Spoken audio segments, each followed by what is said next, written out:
출애굽기 13장과 10에서 15장 이 말씀은 하나님이 우리를 어떻게 인도하시는가에 대한 주제를 다루고 있습니다. 이스라엘 백성들은 이집트의 노예로 살다가 이제 이렇게 살다가 죽는 게 운명이구나 아마 그렇게 생각했을 것입니다. 아브라함과 이삭과 야곱의 하나님, 그들의 조상의 하나님은 아마도 그들 사정에 무관심하거나 그들을 구원할 능력이 없는 것이 분명하다고 생각했을지도 모릅니다. 그들의 아버지 또 그들의 또 아버지의 아버지들이 말했습니다. 하나님께서 우리를 400년 동안 이집트에서 살게 하실 것이나 400년이 지나면 우리를 해방하셔서 약속의 땅으로 인도해 가실 것이라고 말입니다. 하지만 그들의 노동은 가혹했습니다. 혹독했습니다. 약속의 땅이니 또 하나님의 나라를 이룬다느니 하는 말들은 다 사치스러운 말들로 여겨졌습니다. 하루하루 노동을 덜하는 것이 꿈이 되었고 한숨이라도 더 자는 것이 유일한 소망이 되었었습니다. 그러던 어느 날 두 남자가 이집트에 나타났다는 소문이 돌았습니다.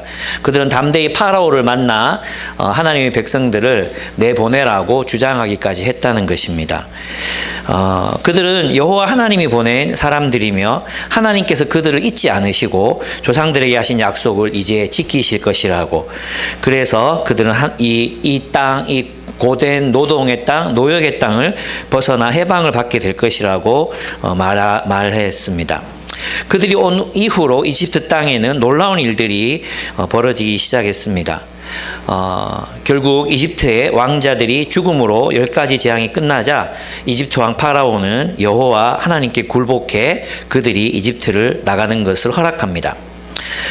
이스라엘 사람들은 이집트 사람들에게 금은 보화와 옷을 노역의 대가로 요구했고 이집트 사람들은 행복하게 또 기쁘게 그것을 내어놓았습니다.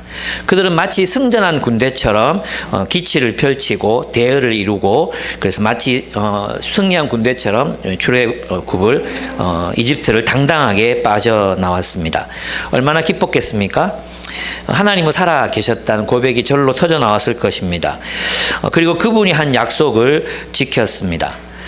이제는 이집트가 아니라 그들의 운명은 오직 하나님의 손에 달려 있습니다. 앞으로 그들의 운명이 어떻게 될지는 아무도 모릅니다. 하나님의 놀라운 기적들을 통해 이집트를 빠져나오긴 했지만 그들 앞에 놓여 있는 것은 덩그러니 놓여진 광야였습니다. 그들 중에 현실적인 사람들, 머리가 똑똑한 사람들은 우리 어디로 가는 거야? 앞으로 어떻게 되는 거야? 차라리 이집트 안에서의 삶이 더 안전한 거 아니야? 이런 솔직한 대화들 아마 나누었을지도 모르겠습니다. 하나님은 출애굽한 이스라엘을 인도하십니다. 그래서 13장 17절에서 13장 22절 우리가 읽었던 이 본문 속에서는 하나님이 이스라엘을 어떻게 인도하시는지에 대한 이야기가 나옵니다. 여러분, 우리는 하나님의 인도를 이제 말하면 무엇을 생각합니까? 하나님의 인도. 그러면 하나님이 나를 어떤 직장으로 이직시키실까? 하나님이 나를 다 결혼하셨네요. 누가 결혼하게 하셨을까? 이후에 내 노후는 어떻게 될까? 이런 것들을 우리는 하나님의 인도라고 생각하면서 살아갑니다. 그러나 하나님의 인도는 성경은 하나님께서 사람들을 인도하시지만 특별히 우리 출애굽기나 다른 많은 성경들을 보면 하나님은 공동체를 인도하신다는 것을 볼 수 있습니다. 하나님은 우리를 인도하십니다. 하나님은 나를 인도하셔서 공동체에 속하게 하시고 그리고 이 공동체를 인도해 가십니다. 그러면 하나님은 우리를 어디로 인도하시는 걸까요? 하나님은 우리를 어디로 인도하시는 걸까요? 오늘 본문에 보면 처소, 거룩한 성소, 또 하나님이 왕이 되시는 이야기들이 나옵니다. 결국 우리를 인도하셔서 우리를 어디로 이끌고 가시는 겁니까? 하나님 나라가 되도록 우리를 이끌어 가십니다. 하나님이 거룩한 처소, 하나님이 영원히 통치하시는 그 통치를 따라 살아가는 공동체가 되도록 우리를 이끈다고 볼 수 있습니다. 그러면 우리가 맞닥뜨리게 된 이집트의 적들은 결국 우리가 하나님 나라가 되어가는 그 과정들에서 만나게 되는 적들이요, 유혹들이라고 할 수 있을 것 같습니다.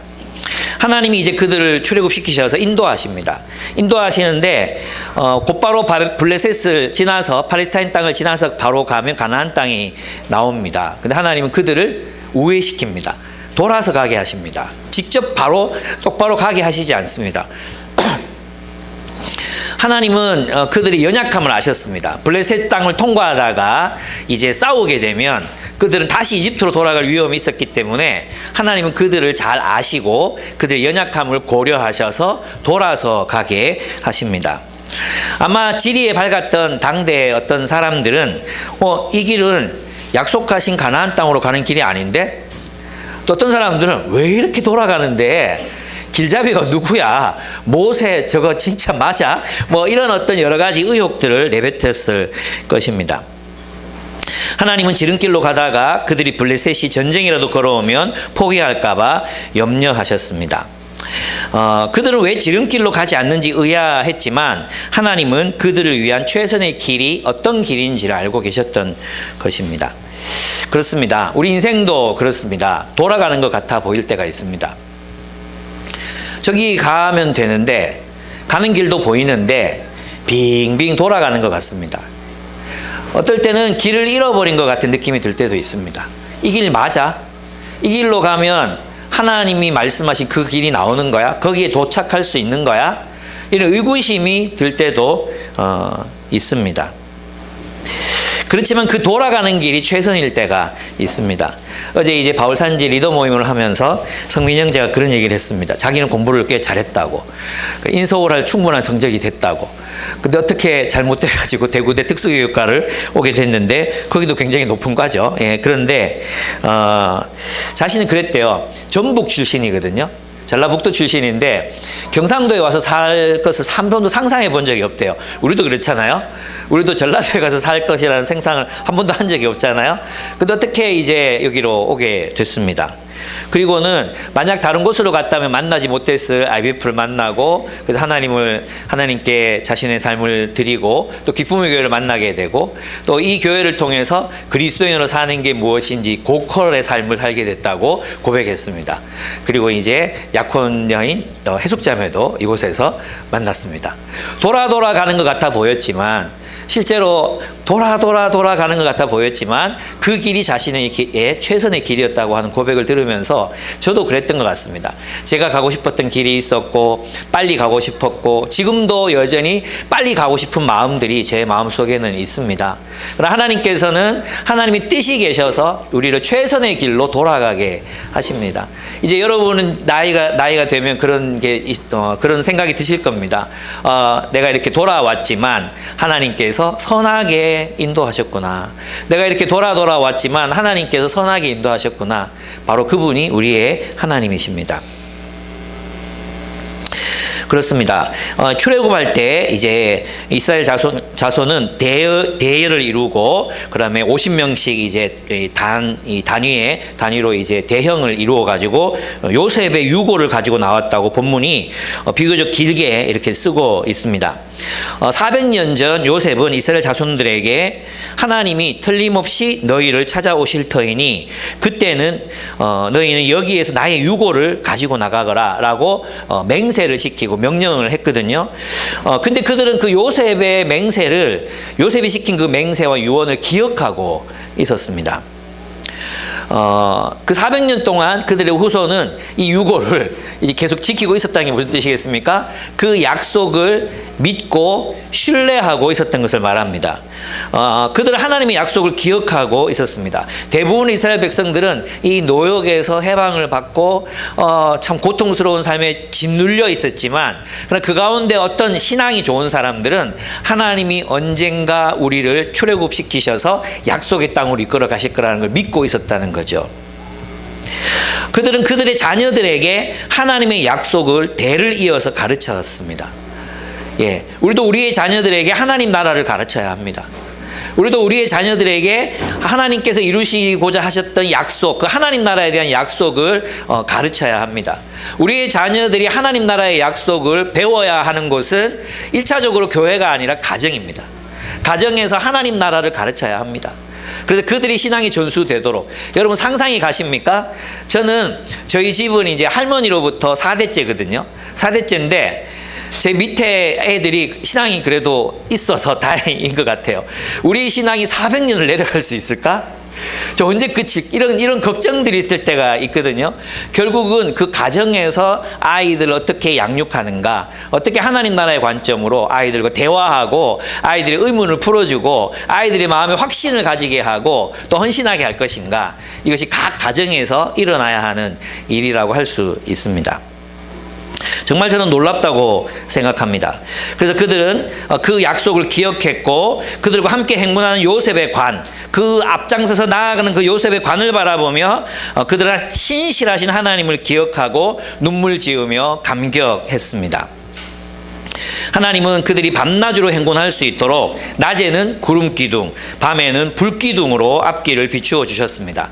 뒷부분에 가보면 구름 불기둥 이렇게 되어 있거든요. 불구름 기둥 이렇게 되어 있어요. 그래서 이 기둥은 하나의 기둥입니다. 하나, 두 개가 아니고 하나는 구름이고 하나는 불기둥이고, 그래서 불기둥 나아갈 때 구름은 쉬고 이게 아니고 원래 하나의 기둥인데 낮에는 구름 기둥으로 밤에는 불을 비춰주는 불기둥으로 그렇게 작동했던 하나의 기둥이었습니다. 하나님이 그들과 함께 계시다는 표징이었어요. 하나님의 임재의 표적으로 하나님께서는 구름 기둥과 불 기둥을 그들에게 허락해 주셨습니다. 얼마나 든든했겠습니까? 저 앞에서 앞서 나가시는 하나님의 표징, 그것을 바라보며 하나님이 우리와 함께 가시는구나, 그들 안전하게 갈 수 있었을 것입니다. 그렇습니다. 여러분, 우리가 걷는 길이 때로는 돌아가는 길, 때로는 길을 잃어버릴 수도 있고요. 때로는 내 앞에 정말 내가 감히 넘어설 수 없는 커다란 장애물로 그 길이 막혀 있다고 느껴질 때도 있습니다. 그때 우리는 기억해야 합니다. 중요한 건 무엇입니까? 구름 기둥, 불 기둥으로 인도하신 하나님의 임재. 하나님과 우리가 함께 한다면 우리가 어떤 길을 헤매고 다녀도, 또 우리가 걷는 길에 대한 확신이 없어도, 때로는 장벽처럼 느껴지는 길이 그냥 블락이 되어 있다 하더라도 하나님께서는, 우리가 하나님과 함께 하면, 하나님이 우리와 함께 하시면, 그 임재가 있으면 우리는 안전하게 그 길을 걸어갈 수 있습니다. 그리고 하나님이 인도하시는 그 길은 우리를 위한 최선의 길이라는 것을 알 수 있습니다. 저도 있잖아요. 하나님이, 제가 연약했기 때문에 저는 IBF를 왜 들어갔냐 하면 제 첫사랑 꼬시려고 들어갔거든요. 많은 분들이 아시겠지만 만약에 그게 아니었고 처음부터 이거 캠퍼스 복음화로 선신해야지 이렇게 누군가가 나한테 얘기했다면 미쳤나 그러고 도망갔을 것 같아요. 하나님이 저의 연약함을 아시고 점점 저를 이끌어 들이시더니 결국은 캠퍼스 복음화에 헌신하게 하셨고 지금은 교회를 세워가는 삶을 살게 하셨습니다. 하나님께서 그렇게 하셨습니다. 중요한 건 무엇이었습니까? 앞으로 내가 어떤 인생을 살아가게 될지 나는 몰랐습니다. 앞으로도 저의 인생이 어떻게 펼쳐질지 저는 모릅니다.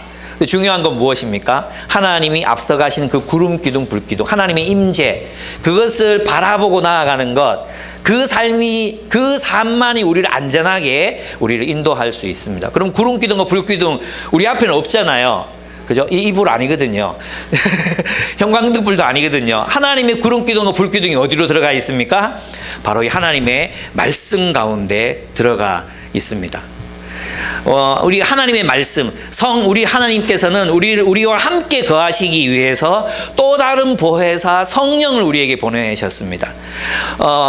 보혜사이신 여호와 하나님께서는, 곁에서 우리를 도우신 그 하나님께서는 이집트 백성들을 인도하시기 위해서 구름 기둥과 불 기둥으로 그들에게 나타나셨습니다.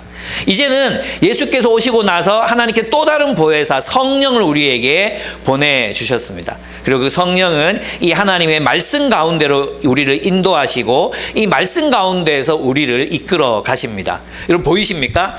여러분 상상을 해보십시오. 그 거대한 구름 기둥과 불 기둥이 활 불타면서 이 성경 속으로 들어가 있습니다. 그리고 우리의 마음속에 있는 성령을 통해 이 말씀을 깨닫게 하시고 우리가 나아가야 될 길을 알려주십니다. 여러분, 우리가 하나님의 말씀을 묵상하고 하나님의 인도를 받는 삶을 포기한다는 것은 어떤 일인지 아십니까? 여러분, 산길을 이렇게 자가용을 타고 운전해 본 적이 있으시죠? 근데 빛이 하나도, 달빛도 없어, 그날따라. 달빛도 없는데 가로등도 없어. 근데 헤드라이트가 꺼지면 어떻게 되겠습니까? 헤드라이트가 꺼졌는데도 나 이 길 익숙해. 나 운전할 줄 알아. 그래서 막 악셀을 밟으면 그냥 골로 갑니다. 그냥 낭떠러지로 떨어질 수밖에 없습니다. 우리가 하나님의 임재와 하나님이 우리와 함께 하심, 하나님의 말씀, 하나님의 그 조명하심으로 우리의 길, 우리가 걸어가야 될 길을 바라보지 못하고 가는 사람들은 바로 그와 같은 삶을 살고 있다고 할 수 있습니다. 위험천만한 인생이죠. 내가 아는 지식으로 그 길을 걸어갈 수 있는 게 아닙니다. 빛이 비쳐야 합니다. 그래서 여러분, 우리는 있잖아요. 이러다 나 죽는 거 아니야? 이 길 맞는 거야? 이것보다 더 중요한 게 내가 돌아가고 있는 거 아니야? 더 멀리 가는 것 같은데? 저긴데 왜 내가 자꾸 이리로 가지? 길이 왜 여기밖에 없어? 이런 느낌이 들 때 정말 중요한 건 길이 아니라 무엇입니까? 하나님의 뜻을 분별하는 것. 하나님의 임재 가운데에서 그분의 손을 붙잡고 함께 걷는 것. 구름기둥 불기둥이 녹아있는 이 말씀의 인도를 따라 내가 어떻게 앞에 나야 장래가 펼쳐질지 모르지만 지팡이를 뻗으라고 할 때 뻗고 걸어가라고 할 때 걸어가고 멈추라고 할 때 멈출 수 있는 하나님의 음성에 귀를 기울이는 삶. 그래서 그 하나님의 음성에 늘 귀가 열려 있는 삶만이 우리를 진정으로 안전하게 합니다. 여러분, 우리 길이 대로로 열려 있다고, 우리 길이 대로로 열려 있다고 우리가 안전한 게 아닙니다. 우리 길이 막혀 있다고 우리가 하나님이 원하시는 길을 걸어갈 수 없는 것도 아닙니다. 오직 하나님께서 우리의 길을 비추실 때, 말씀을 따라 하나님의 말씀이 우리의 길을 열어가실 때 그 말씀을 따라 어디로 갈지 모르지만, 저 끝에 어디로 가야 될지 모르지만 한 걸음 한 걸음 한 걸음을 걸어가는 삶, 이 삶만이 안전하다 할 수 있습니다. 여러분, 하나님의 말씀의 인도를 받고 계십니까? 말씀의 빛을 비추어 여러분의 삶에 내가 10년 후의 삶은 모르겠어. 그러나 지금 내가 해야 될 일은 알겠어. 지금 나에게 주어진 삶이 어떤 건지는 알겠어. 그 삶을 열심히 살아가시다 보면 하나님께서 하나님이 인도하셨구나. 하나님이 나를 지키셨구나. 하나님이 그렇게 하셨구나. 라는 걸 여러분 아마 다 믿음의 고백을 하고 오늘 미리암과 모세가 드리는 것처럼 이런 찬양을 올려드릴 수 있을 거라고 생각합니다. 그렇습니다. 하나님 우리를 인도하십니다. 인도하시는 하나님 손 붙잡고 사는 게 가장 안전한 길입니다. 그래서 여러분 너무 많이 현실적이 되지 마십시오. 너무 많이 머리 쓰지 마십시오. 하나님이 하라고 하시는 대로 하나님의 말씀을 묵상하고 그 뜻을 분별하고 그리고 깨달아지는 대로 하루하루를 살아가시기를 바랍니다. 두 번째, 하나님 우리를 위해 싸우시는 하나님이십니다. 바로가 고집을 꺾지 않고 이스라엘 백성들을 다시 잡아오기 위해서 추격해 옵니다. 그들이 달아났다는 소식을 듣고, 사실 그 바로가 내보내줬잖아요. 근데 왜 또 달아났다고 하지? 그건 뭐냐 하면 사흘길 갔다가 온다 그랬거든.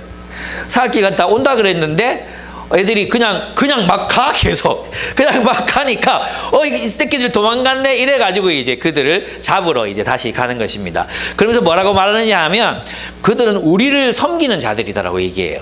우리를 섬기는 자들이었다. 종살이 하던 자들이, 우리를 섬기는 자들이었다. 근데 이스라엘 백성들은 누구를 섬기는 사람들입니까? 하나님을 섬기는 사람들이잖아요. 우리 그리스도인들은 세상의 노예로 사는 사람들이 아니라 하나님을 섬기고 하나님을 예배하는 삶을 사는 사람들이잖아요. 근데 이 바로는 끊임없이 이제 이스라엘 백성들 쫓습니다. 그리고 내 소유라고, 너는 내 거라고, 너희들은 세상의 소유라고, 너희는 돈의 지배를 받아야, 만몬의 지배를 받아야 되고, 세상 권력의 지배를 받아야 되고, 기업의 지배를 받아야 되는 그런 너희들은 내 거라고, 세상은 끊임없이 우리에 대한 소유권을 주장하고 우리를 통제하고, 마치 그 통제권에서 벗어나면 죽을 것처럼, 우리의 생존을 위협할 것처럼 그렇게 협박하는 게 바로 우리 세상의 권력들이라고 할 수 있습니다. 그렇습니다. 근데 바로가 모르는 것이 있습니다. 바로는 자신의 마음을 고집스럽게 했다 이렇게 얘기하잖아요. 또 개혁성경이나 개혁개정이 강팍해 했다고 얘기해요. 이건 뭐냐, 하나님은 자기의 마음을 강팍하게 만든 사람의 마음을 그대로 내버려 두십니다. 그리고 강팍한 마음을 내버려 두면 점점 더 강팍해져 갑니다. 그리고 강팍한 마음은 무엇의 징조냐, 무엇의 예고냐, 심판의 예고입니다. 누군가가 하나님의 말씀이 주어지고 하나님의 말씀이 비춰졌는데도 계속 고집 부리고 있잖아요. 계속 고집을 부리잖아요. 그래서 하나님이 심판의 징조라고 할 수 있습니다. 하나님의 백성들, 신실한 하나님의 백성들은 하나님의 말씀을 듣고 깨닫습니다. 그리고 그 마음을 변화시킬 줄 아는 사람들입니다. 그러나 하나님이 심판에 맞닥뜨리는 사람들 끝까지 고집을 부립니다. 여러분 여기에서 있잖아요. 이 강팍해 했다, 고집을 부린다, 이 표현이 히브리어 표현이 뭐냐 하면 무겁다는 뜻이에요. 무겁다. 근데 이 무겁다는 뜻이 그 사람이 자기가 자기 마음을 자꾸 무겁게 만드는 거죠. 무겁게 안 움직이잖아요. 무거우면 못 움직이잖아요. 그런데 있잖아요. 왜 그의 마음을 무겁게 만드느냐 하면 하나님이 영광을 받으시기 위함입니다. 이렇게 얘기해요. 그래서 무슨 말이냐 하면 하나님이 어떤 분이신지를 바로에게 가르쳐 주는 거예요. 하나님이 어떤 분이십니까? 하나님은 약자를 억압하고 압제하는 독재자를 심판하시는 정의로운 하나님이다. 하나님은 정의로운 하나님이시라는 것을 바로를 심판하심으로 드러내실 것입니다. 이것이 영광입니다. 근데 영광이 무슨 뜻인지 아십니까? 영광이 히브리어로 무겁다는 뜻입니다. 네가 너의 마음을 무겁게 하니 나도 나를 무겁게 하여 너를 심판하겠다. 너를 심판하는 것이 나의 무거움이다. 나의 영광이다. 이렇게 말씀하시는 것입니다. 그래서 지금도 저 어디 용산에서는 마음을 무겁게 하고 있는 한 존재가 있잖아요. 계속 더 무겁게 하고 있죠. 고집을 계속 부리죠. 어떻게 되겠습니까? 하나님이 심판하십니다. 하나님이 심판하실 것입니다. 아멘? 바라지 않는 사람 있습니까? 예, 그것은 우리가 하나님께서 저 친구를 친구 아닌데 하나님이 심판하실 것이다. 예, 그것은 이제 우리도 마찬가지입니다. 우리도 있잖아요. 우리 주변에도 계속해서 마음을 무겁게 하잖아요. 안 바뀌어. 계속 고집 부려. 이것은 아마 깨달을 날이 오겠지. 이게 아니라 어쩌면 하나님이 마음을 더 무겁게 하고 계시는 중일지도 모릅니다. 그래서 기도해야 합니다. 하나님의 계획을 알지 못하는 이스라엘 백성들은 바로와 그의 군대가 그들에게 다가오자 두려워하면서 막 원망합니다. 안 무서웠겠습니까? 뭐 무기가 있습니까? 그냥 노예살이 노가다만 하다가 이렇게 뛰쳐나왔는데 뭐가 있겠습니까? 당시 이집트는 세계 최강의 군대였습니다. 특수병거 600대. 이건 뭐냐 하면 핵미사일 600개와 맞먹는 그런 위력을 가진 그 당시의 기술이나 군사력을 볼 때는 어마어마한 그런 것들이었습니다. 이집트 장교들이 친히 지휘하는 병거 부대 모두가 그들을 다시 잡아오겠다고 추격해 오고 있습니다. 여러분 이집트 벽화에 있었던 그런 병거 부대, 이제 말이 끌고 막 달려가는 그 모습들을 상상해 보면 정말 이거 영화의 한 장면이라면 너무나도 무시무시한 그런 추격대가 그들을 따라오고 있었던 것입니다. 여러분 우리가 여기서 알 수 있는 것은 뭐냐 하면 이집트라 불리는 이 세상 권력은 끝까지 하나님의 백성들을 자신의 소유물이라고 주장할 거라는 겁니다. 그들은 이스라엘이 자신을 섬겨야 된다고 주장할 거라는 것입니다. 세상을 섬겨야 된다고. 너희는 기업을 섬겨야 되고 돈을 섬겨야 되고 이 국가 권력을 섬겨야 된다고 그렇게 끝까지 우리에 대한 소유권을 주장할 거라는 것입니다. 아간벤이라는 이제 학자가 그런 얘기를 했습니다. 아간벤이 사실 이제 의료보험 제도라든지 이런 것들을 통해서 우리 국가가 우리의 생명까지 담보했다고 말합니다. 그러면서 국가라는 이 어떤 이 한계를 넘어서게 되면 모든 보호를 박탈당하게 되잖아요. 그래서 그걸 보고 우리 생명주권, 그 생명주권을 국가가 가지게 되었다고 이야기합니다. 그래서 이것이 복지국가가 가지고 있는 장점이자 단점이라고도 할 수 있습니다. 그렇습니다. 제국은 쉽게 우상이 되어 우리를 자신들의 소유라고 주장합니다. 국가 권력을 비롯한 세상의 모든 절대 권력, 그런 배달 앱을 비롯한 그런 플랫폼 업체들, 또 수많은 다국적 기업들, 대기업들 이런 것들이 너희들이 우리의 보호를 받지 않으면 너희의 생사 여탈권은 우리가 쥐고 있기 때문에 너희는 죽을 수밖에 없어. 너희는 우리가 정한 규칙을 따라야지 너희는 생존할 수밖에 없어. 너희는 내 거야, 우리 거야 라는 주장들을 지금도 하고 있다는 것입니다. 이 모든 권력들, 절대화된 권력들은 악합니다. 이 모든 절대화된 권력들은 하나님의 심판을 필요로 한다는 것입니다. 그렇습니다. 그들이 이집트 사람들이 이스라엘에 대한 소유권을 주장하며 끝까지 집요하게 하나님의 백성들을 추격해서 다시 종살이하게 하려고 합니다. 정말 이 세상 권세는 만만하지가 않습니다. 그것은 끝까지 우리를 추적해와서 다시 종으로 삼으려고 하고 그들의 지배 아래에서 벗어나면 너희는 죽을 거야. 너희가 내 품을 떠나면 너희는 죽을 거야. 라고 우리를 협박한다는 것입니다. 그래서 그들은 이스라엘 백성들이 현실적인 두려움, 현실적인 위협 앞에서 하나님을 신뢰하기보다도 두려워 불평하기 시작합니다. 진짜 우는 소리를 막 하고 있습니다. 이집트에는 묫자리가 없어서 우리를 이 광야에도 끌어내어 죽이려는 것입니까? 우리를 이집트에서 끌어내어 여기서 이런 일을 당하게 하다니 왜 우리를 이렇게 만드십니까? 이집트에 있을 때 우리가 이미 당신에게 말하지 않았습니까? 광야에 나가서 죽는 것보다 이집트 사람을 섬기는 것이 더 나으니 우리가 이집트 사람을 섬기게 그대로 내버려 두라고 하지 않았습니까? 차라리 종살이가 낫습니다. 차라리 먹고 살았던 종살이가 낫습니다. 이 광야에서 하나님 믿고 따라왔다가 하나님 믿고 모세 당신을 따라왔다가 여기서 다 죽게 생겼습니다. 이것이 현실적인 두려움이었습니다.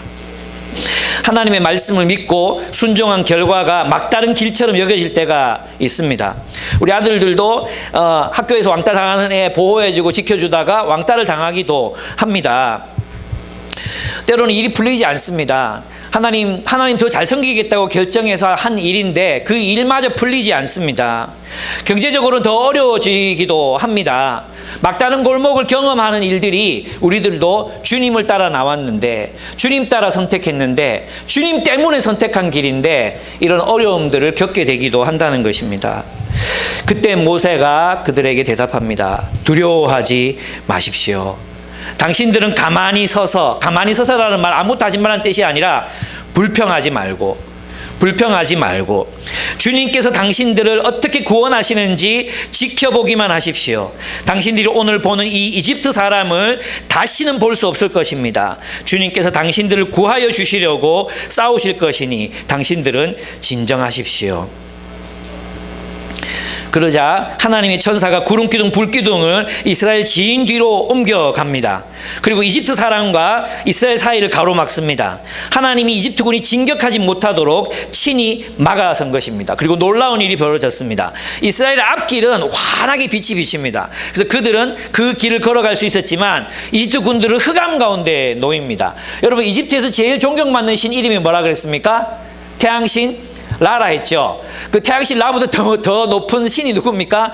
태양신 아문 라라 그랬잖아요. 예, 그 태양신이 아무런 힘을 발휘하지 못합니다. 그 태양신이 빛을 잃어버리고 삼키움을 당해버렸습니다. 이것이 이스라엘의 하나님이 참된 하나님, 이집트의 태양신 라까지도 무력화시키는 하나님인 것을 보여주셨던 것입니다. 오직 하나님만이 온 세상을 창조하신 유일한 창조주 하나님이십니다. 드디어 하나님의 명령을 따라 모세는 하나님이 주신 지팡이를 홍해를 향해 내뻗었습니다. 그러자 하나님이 밤새도록 강한 동풍을 바다로 불게 하셨습니다. 바닷물은 벽을 이루어 섰고 바닥은 말라서 땅이 드러났습니다. 이스라엘은 모두가 마른 땅을 통해서 그 바다를 건널 수 있었습니다. 이집트 군대는 이것이 그냥 일어난 일이라고 생각. 우리도 따라가자. 그리고는 그들을 잡으려고 따라 들어갑니다. 하나님께서 구름기둥, 불기둥 위에서 이집트 진을 내려다보시고 이집트 진을 혼란에 빠뜨리십니다. 그리고 그 병거의 바퀴를 벗겨내십니다. 그들은 그곳에서 그냥 곤두박질 치고 구르고 모두가 그렇게 이제 실패를 직면할 수밖에 없는 상황이 되었습니다. 여러분, 창조주 하나님을 누가 당하겠습니까? 이집트의 병거, 힘, 그들이 가지고 있는 권력, 군사력, 그들이 가지고 있는 과학기술, 이런 것들이 여호와 하나님을 이길 수가 없었습니다. 하나님께서 이 온 우주를 창조하신 그 하나님께서 이 바다를 차벽이 아니라 물벽으로 세우시고 하나님께서 그들을 건너가게 하십니다. 땅에게 명령을 내려 이집트 군단의 바퀴를 벗겨버리시는 창조주 하나님을 누가 대적할 수 있겠습니까? 여러분, 그러므로 먼저는 하나님의 대적이 되지 마십시오. 예, 하나님 대적할 사람을 대적하십시오. 하나님을 대적하는 위치에 서지 마십시오. 하나님은 우리의 여러 가지 선택지 중에 한 분이 아닙니다. 어떤 어리석은 대통령처럼 무속인들의 말을 절대 신봉하다가 크리스마스가 되면 교회 목사들을 불러서 예배를 드리는, 그러면 뭡니까? 이 사람은 하나님 어떤 존재로 생각하고 있는 겁니까? 자, 많은 잡신들 중에 하나로 생각하고 있는 거죠. 많은 잡신들 중에 하나로 생각하고 있는 그런 하나님이 아니시라는 것입니다. 하나님을 대적하고 하나님이 사랑하시는 사람들과 하나님의 정의와 공의를 짓밟고 가난하고 약한 자들을 무시하는 자들, 자신이 신이 된 것처럼 사람들을 죽이고 살릴 수 있다고 믿는 그 세상의 모든 권력자들은 하나님께서 심판하실 것입니다. 하나님께서 정의와 공의의 심판으로 그들을 무너뜨리실 것이라고 믿습니다. 그러므로 두려워하셔야 됩니다. 하나님을 두려워하셔야 됩니다. 하나님의 대적이 되는 것을 두려워하셔야 됩니다. 하나님께서 계속 말씀해 주시는데 내 마음에 부담이 있는데 내 마음에 이 말씀에 순종해야 되는데 자꾸만 내 마음에서 그 말씀에 대적하는 마음들이 생긴다면 우리는 우리 마음을 돌아보고 정말 겸손하게 하나님 앞에 하나님, 내가 주님께 복종할 수 있는 마음을 주십시오. 그렇게 기도 드리셔야 할 것 같습니다. 이집트 사람들이 이제 깨달았습니다. 되돌아가자고 소리칩니다. 저는 이 구절이 너무 좋았습니다. 25절에 보면 그들의 주가 그들의 편이 되어 우리 이집트 사람과 싸운다. 태양신 라도 무력해졌고, 그리고 이 바다, 이 바다의 신, 물의 신, 하피 신, 헷가닥 신이란다. 헤케트 신, 이런 헤케트 신이 아무런 힘도 발휘할 수 없어. 근데 저 이스라엘 사람들을 위해서는 하나님이 그들과 함께 싸우신다는 고백을 누가 합니까? 이집트 사람들이, 그의 대적들이, 이 친구들은 진짜 하나님이 함께 하시는구나 라고 깨닫고 물러가게 됩니다. 그들은 깨닫습니다. 그러나 이제 때는 늦어버렸습니다. 모세가 다시 바다 위로 지팡이를 내밀었을 때 바다는 또 다시 바다가 되었고 그들은 수장되고 말았던 것입니다. 결국 하나님을 대적하고 그 마음을 돌이키지 않은 이집트 사람들은 결국 그들의 교만과 완고함 때문에 멸망하고 맙니다. 여러분, 하나님은 자기 백성을 위해 싸우시는 하나님이십니다. 하나님은 여러분을 위해 싸우시는 하나님이십니다. 우리 눈에 그것이 보이지 않을 뿐이지 하나님은 우리를 위해 지금도 싸우고 계시는 하나님이십니다. 여러분을 무너뜨릴 수 있는 건 세상에 아무것도 없습니다. 이집트의 전차들도 병거들도 이스라엘 백성을 건드릴 수 없었습니다. 하나님께서는 온 우주 만물을 명령해 우리를 지키시고 우리를 보호하시고 우리를 환대하시고 우리와 함께 싸우시는 분이 우리의 하나님이십니다. 그러므로 이 하나님과 더불어 싸우는 이 싸움, 하나님과 함께 싸우는 하나님 나라의 이 싸움을 포기하지 마시기를 바랍니다. 그렇습니다. 우리가 해야 될 일은 무엇입니까? 앞에 홍해가 있습니다. 우리가 해야 될 일은 하나님이 가라고 하면 가면 됩니다. 하나님이 말씀으로 가라고 하면 가면 됩니다. 하나님이 지금 하라고 하시는 명령에 순종하는 것입니다. 그것이 이해되지 않아도 그냥 하나님이 지금 내가 말씀 읽고 깨닫고 내 스스로 마음속에서 생기는 부담감, 내 마음속에 생기는 비전, 내 마음속에서 생기는 어떤 의무감, 이런 것들을 찾아 행하는 것입니다. 바로 그렇게 할 때 홍해가 갈라지고 하나님이 우리와 함께 싸우신다는 것을, 그분께서 친히 그 홍해를 가르시고 길을 여신다는 것을 우리는 알게 될 수 있습니다. 여러분, 그렇습니다. 우리에게 막혀진 길은 없습니다. 홍해 바다도 그들의 길을 막을 수 없었습니다. 하나님은 홍해를 갈라서라도 길을 내시는 분이십니다. 아멘. 그래서 여러분이 절체절명의 위기 속에서 이제 마지막이구나, 끝이구나, 이제 우리 죽었구나, 차라리 이집트에서 죽을 걸, 하나님 믿지 말고 그냥 세상에서 살 걸, 이런 마음이 들 때, 그때 타협할 걸, 그때 그렇게 할 걸, 이런 마음이 들 때 하나님을 신뢰하시기 바랍니다. 하나님을 신뢰하십시오. 하나님이 지팡이를 뻗으라면 뻗고 하나님이 나아가라고 하면 나아가는 그런 여러분들이 되시기를 축복합니다. 그렇습니다. 싸움은 하나님이 하십니다. 길은 하나님이 내십니다. 여러분, 출애굽 1세대는 누구랑 싸워야 했습니까? 이집트의 파라오랑 싸워야 됐잖아요. 저는 여기서 참 지도자가 진짜 중요하다는 생각을 해요. 이 병거탄 전문 이 직업 군인들, 정말 이 병거를 타고 다닐 때는 이집트 사람들이 전부 다 막 이집트 처녀들이 전부 다 우러러보고 이 스타였을 거 아니에요. 이 사람들이 지도자 한 명 잘못 만나가지고 잡으러 가자 이래가지고 다 수장을 당하고 맙니다. 그래서 다음 대통령 뽑을 때 우리는 물론 이런 사람 안 뽑겠지만 진짜 잘 뽑아야 되고 주변에도 많이 얘기해가지고 혹시라도 이상한 사람 뽑을 사람들이면 그날 좀 이제 좀 붙들어 놓고 투표장에 못 가게 새벽에 하고 와서 좀 못 가게 막 만들고 막 술도 먹이고 이래가지고 어쨌든 우리가 자 다음 지도자 지금 다 죽을 뻔했잖아요. 다 죽을 뻔했어요. 나도 지금 여기 올 때 종교 명단 내 이름 없는지 확인하고 싶어요. 사살자 명단 수거 대상 거기에 내 이름이 없는가 확인하고 싶은 마음이 들 정도예요. 세상에 참 그 지도자 정말 한 사람 우리는 뭐 그런 생각했잖아요. 대통령 한 사람이 뭐 바꿀 수 있는 것도 없고 뭐 망가뜨릴 수 있는 거 없다고 생각했지만 얼마나 한 사람이 좋게 만들기 진짜 어려워요.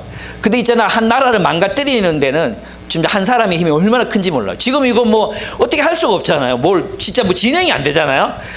거기다가 지금 항공기 사고까지 났으니 참 앞으로 우리 하나님께서 진짜 이게 선과 악의 이 싸움 하나님과 이 선하신 하나님과 불의한 이 세력과의 싸움에서 하나님이 이기시기를 정말 간절히 기도하고 바라야 된다는 생각을 해보게 됩니다. 그렇습니다. 하나님 우리와 함께 싸우십니다. 1세기 교회는 어땠을까요? 1세대 출애굽한 이 사람들은 파라오와 싸워야 돼요. 하나님이 싸워서 이기셨잖아요. 근데 1세기 그리스도인은 누구랑 싸워야 했겠습니까? 1세기가 좀 지나고 사도 바울의 복음 전도가 지나고 나서 요한계시록을 보면 1세기 교회는 로마 제국과 싸워야 했습니다. 지난번에 대전에 있는 대흥성당, 그 대흥성당에서 한 이제 신부님이 이제 용이 사는 곳이 용산이고 뭐 이런 얘기 하셔가지고 지금 막 전국이 떠들썩하게 됐잖아요. 내가 그런 설교를 했어야 되는데 좀 아쉽다는 생각이 듭니다. 그 용은 로마 제국이거든요. 근데 용이 무슨 짓을 하느냐 하면 이 여인은 교회를 말해요. 구약과 신약의 하나님의 백성들의 공동체인 교회를 말하는데 용이 이 여인을 죽이기 위해서 이 여인을 하나님의 백성들의 공동체인 교회를 무너뜨리기 위해서 뒤에서 입에서 물을 뿜습니다. 여러분 요한계시록은 판타지잖아요. 판타지예요. 근데 이 판타지에서 용이 물을 뿜어요. 물을. 어마어마한 물을 뽑아서 여인이 휩쓸려 내려가게 합니다. 그런데 있잖아요. 천지를 창조하신 하나님께서 땅을 갈라버리셔서 그 물이 그 땅으로 다 스며들어 버리게 하십니다. 그래서 여인은 보호를 받습니다. 1세기 그리스도인들은 누구랑 싸워야 했냐 하면 바로 로마 제국의 황제 가이사와 싸워야 했어요. 그 싸움은 1세기 교회가 감히 무력으로 싸울 수 있는 싸움이 아니었어요. 그렇게 싸워도 안 되고. 근데 누가 했습니까? 하나님이 그 여인을 보호하시겠다고 약속하십니다. 창조주 하나님이 그들을 보호하시겠다고 약속하십니다. 그 물이 뭐겠습니까, 여러분? 용이 입으로 내뱉은 그 물이 무엇이겠습니까? 그것은 용의 말씀입니다. 그것은 용의 거짓말입니다. 그것은 용의 신화들입니다. 너희가 로마 제국이 시키는 대로 하면 부요해진다. 너희가 로마 제국의 규칙과 질서를 따르면, 그래서 예수라는 걸 그리스도 왕으로 믿지 말고 시저를 신으로 믿으면, 시저를 너희의 왕으로 삼으면 너희는 부유해질 것이다. 로마의 신화를 따르라. 그 로마의 황제가 내뱉는 그 말씀, 그 말들이 용의 입으로부터 나오는 그 수많은 물들이었던 것입니다. 하나님께서는 그 거짓말을 분쇄시키십니다. 하나님은 그 거짓말을 분쇄시킵니다. 여러분, 용이 교회를 무너뜨리기 위한 전략은 거짓말입니다. 거짓말, 거짓 선동, 그것에 사로잡혀서 망상 속에 사로잡히는 것, 그것이 바로 용의 전략이라고 할 수 있습니다. 우리는 그 용의 우리가 누구의 소유인가? 이것을 우리가 누구의 말 가운데 사는가? 누구의 말을 따라 누구의 말을 신뢰하고 살아가는가? 그것이 우리 그리스도인이잖아요. 그래서 그리스도인들에게 항상 예리한, 정말 성경에서 비롯된 예리한 분별력을 가지고 이 세상의 거짓말, 제국의 거짓말들을 꿰뚫어보고 그리고 하나님의 뜻을 선택하는 삶을 살아가도록 해야 합니다. 송인수라는 분이 계십니다. 송인수, 사교육 걱정 없는 세상. 이제 학원 하시는 분들은 약간 좀 그런 분이시지만 선한 일을 많이 했습니다. 그죠? 이분이 이제 페이스북에 썼는데 자기 광화문 집회에 참여하기 위해서 갔는데 그 앞에 이제 정말 많은 사람들이 모였대요.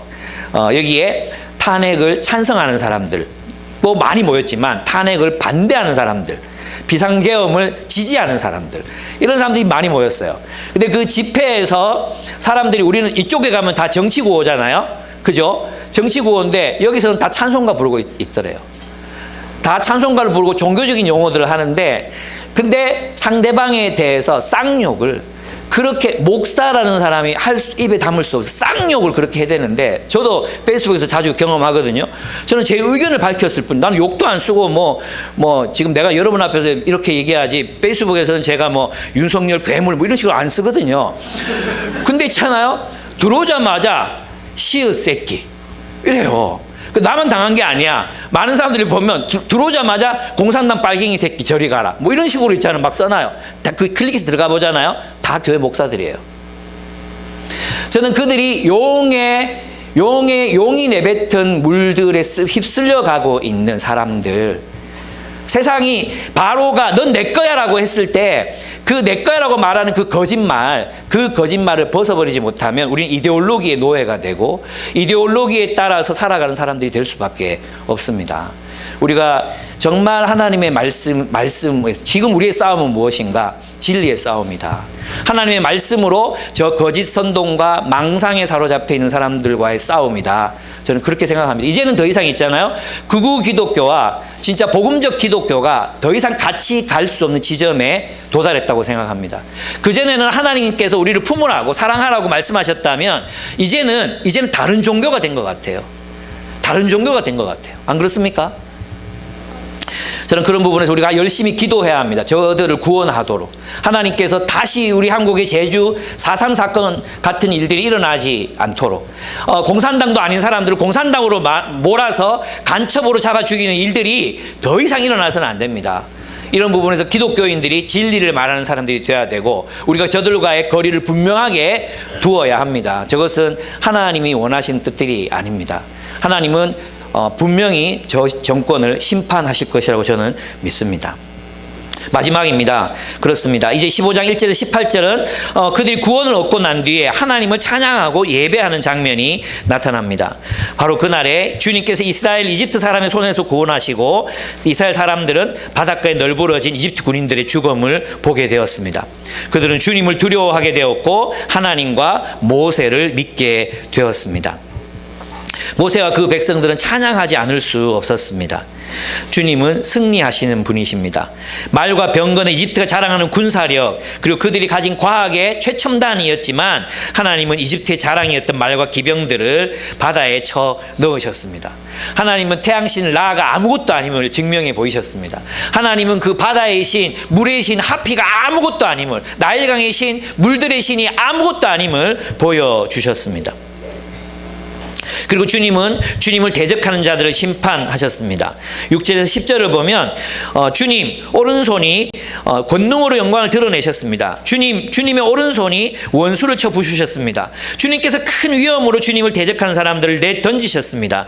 주님께서 분노를 일으키셔서 그들을 검불처럼 살라버리셨습니다. 주님의 콧김으로 물이 쌓이고 파도는 언덕처럼 일어서며 깊은 물은 바다 한가운데서 엉깁니다. 원수는 말하기를 내가 그들을 뒤쫓아 따라잡고 약탈물을 나누며 나의 욕망을 채우겠다. 내가 칼을 뽑아 그들을 멸망시키겠다 합니다. 그러나 주님께서 바람을 일으키시니 바다가 그들을 덮었고 그들은 거센 물속에 납덩이처럼 잠겨버렸습니다. 주님을 이길 수 있는, 우리 하나님을 이길 수 있는 그 어떤 것도 세상에 존재하지 않습니다. 하나님이 이기십니다. 하나님이 승리하십니다. 그 하나님이 우리와 함께 싸우고 계십니다. 여러분의 인생에 많은 어려움, 많은 문제거리들, 많은 힘듦들, 난관들 봉착하고 계십니까? 하나님이 여러분과 함께 싸우고 계십니다. 하나님이 하시는 일을 바라보십시오. 때로는 돌아가는 것 같아 보이고 때로는 길이 막힌 것 같아 보이지만 하나님께서 궁극적으로 여러분을 사랑하시기 때문에 선한 길로 여러분을 인도하실 것을 믿습니다. 그렇습니다. 이 이야기는 주님의 적들을 두렵게 만들고 그들을 침묵시킵니다. 이 이야기를 듣고 여러 민족, 블레셋, 모압, 가나안 모든 주민, 에돔의 지도자들이 다 공포와 두려움에 사로잡혀서 떱니다. 침묵합니다. 아무 말도 할 수 없었습니다. 하나님이 이기고 계셨기 때문입니다. 하나님이 하나님의 백성들, 하나님을 신실하게 따르는 하나님의 백성들과 함께 승리하고 계셨습니다. 근데 이제 마지막입니다. 하나님께서 그들 어디로 인도하시는가? 주님은 그들과 함께 하나님이 다스리시는 나라를 세우실 것입니다. 15장 13절을 보시면 주님께서 한결같은 사랑으로 손수 구원하신 이 백성을 이끌어 주시고 주님의 힘으로 그들을 주님의 거룩한 처소로 인도해 주십시오. 이 처소가 뭡니까? 플레이스, 장소, 거룩한 장소로 인도해 주십시오. 그리고 15장 14절 18절을 보시면 주님께서 그들을 데려다가 주님의 소유인 주님의 산에 심으실 것입니다. 이곳이 바로 주님께서 계시려고 만드신 곳입니다. 주님께서 손수 세우신 성소입니다. 주님께서 영원 무궁토록 다스릴 것입니다. 그리고 결국 하나님의 인도, 그 하나님 백성들을 하나님이 인도하셔서 어디로 데리고 가십니까? 그 인도의 목적이 무엇입니까? 거룩한 처소에서 하나님이 영원히 다스리시는 나라가 되게 하기 위해서 그들을 이끌어 가시잖아요. 맞습니까? 그래서 이걸 이제 베드로는 어떻게 표현했느냐 하면 이랬습니다. 여러분, 하나님은 우리를 함께 인도하십니다. 하나님 우리 개인을 불러서 우리 공동체로 인도하시고 우리 공동체가 함께 하나님의 나라가 되어가도록 우리와 더불어 싸우십니다. 우리가 하나님의 나라가 되는 일에 하나님의 모든 축복이 여기에 녹아 있기 때문입니다. 우리가 원하는 그 모든 인간적인 축복들, 풍성함들, 풍요로움과 번영이 우리가 함께 사랑하는 공동체 속에 녹아 있기 때문에 이 공동체를 상급으로 주시기 위해서 우리를 세워 가십니다. 그래서 베드로는 뭐라고 말했습니까? 우리가 거룩한 주님 예수님을 우리의 모퉁이 돌이 되시고 그리고 그분은 우리가 그분이 거하실 거룩한 처소가 되기 위하여 함께 지어져 가느니라고 얘기했죠. 그죠? 우리가 함께 지어져 가느니라. 뭐 하기 위해서요? 하나님의 거룩한 처소가 되기 위하여. 구약에서는 이들이 하나님 나라가 되기 위해서 예루살렘, 이 거룩한 처소는 이스라엘 산, 예루살렘 성, 시온산을 말하고, 예루살렘 성전이 있었던 시온산을 말하거든요. 근데 이 시온산이 신약에 와서 이제 누가 되는 거예요? 그리스도가 모퉁이 돌이 되고 함께 지어져가는 우리가 하나님이 거하실 거룩한 처소가 되는 것입니다. 이해가 되십니까? 그러니까 우리를 향하신 하나님의 인도는 뭐예요? 우리 인도는 우리를 이끌어서 우리를 인도하셔서 하나님의 거룩한 나라가 되게 하시는 것이 하나님의 인도라고 할 수 있습니다. 우리는 이 길을 가는 과정 가운데 때로는 돌아가기도 하고 때로는 정말 거대한 적을 만나기도 하고 때로는 두려움에 떨기도 하고 때로는 우리 안에서 어떤 자중질환이 일어나기도 하고 우리 안에서 어떤 힘든 일들을 겪게 되기도 합니다. 그런데 하나님께서 이 모든 것들을 이기시고 우리와 함께 우리로 하여금 하나님의 나라가 되어가게 하실 것입니다. 근데 그 목표가 보이십니까? 기쁨의 교회가 천국의 공동체를 이루는 것, 주의 계명을 따라 서로를 뜨겁게 사랑함으로 하나님이 거하실 처소가 되는 것, 성령이 거하시는 전을 이루는 것, 우리가 온전히 하나가 되어가는 것, 이 모든 일에 맡게 되는, 또 경험하게 되는 거짓말들, 어려움들, 때로는 위협들, 유혹들, 우리의 연약함들, 이 모든 것들을 딛고 우리는 하나님의 나라가 되어갈 것입니다. 우리는 결국 사랑의 공동체를 실현하게 될 것입니다. 결국 우리는 서로를 순수하게 바라보고 순수하게 이해하고 말씀을 따라 자기 목숨보다 우리 서로를 더 사랑하는 그 사랑의 공동체를 이루게 될 것입니다. 그것이 하나님의 인도입니다. 하나님의 인도의 목적지가 보이십니까? 하나님이 우리를 어디로 이끄시는지 보이십니까? 예, 바로 그곳입니다. 그곳이 우리가 함께 나아가야 할 곳이라고 할 수 있습니다.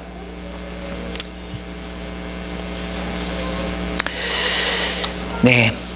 그래서 우리는 하나님의 거하실 거룩한 처소가 되기 위하여 함께 지어져가는 이 길을 포기할 수 없습니다. 우리는 함께 걸을 것이고 중간중간 우리를 힘들게 하는 일들이 나타나게 되기도 하겠지만 우리는 그것을 극복할 것입니다.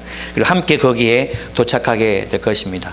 그래서 그 하나님이 마음에 품으셨던 그 시온산에 심겨진 하나님의 나라를 상급으로 얻으신 여러분들이 되시기를 축복합니다. 아멘. 예, 우리 다 일어나서 함께 찬양했으면 좋겠습니다. 제가 특별히 함께 부르자고 한 찬양이 있습니다.